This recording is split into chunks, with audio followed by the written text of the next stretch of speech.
कल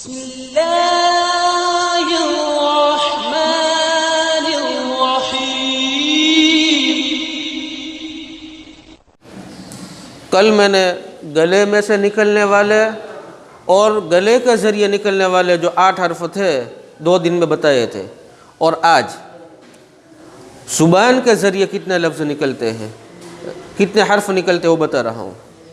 ये हमारी ज़ुबान है और ये ज़ुबान के बीच का हिस्सा है।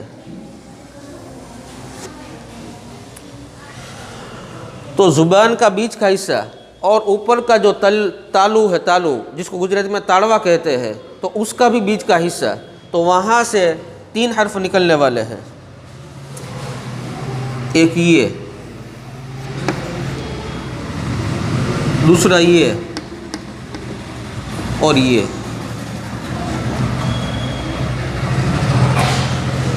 अब ये क्या लिखा है बताओ? ज़ुबान का बीच का हिस्सा ये, और ये जो हमारा ऊपर का तालू है, ऊपर का ताड़वा है, ये ज़ुबान यहाँ इस तरह और आगे से अलग होगी और यहाँ से आवाज़ निकलेगी जीम जीम।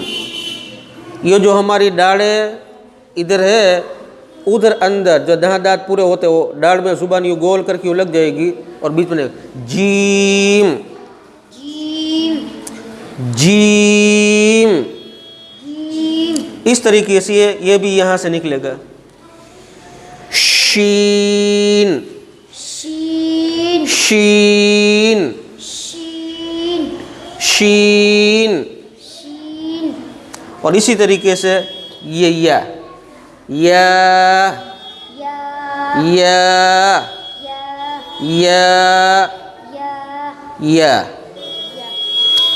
तो ये ज़ुबान के बीच का हिस्सा और ऊपर के तालवे का बीच का हिस्सा, उससे 3 हर्फ जीम शीन और या निकलेंगे।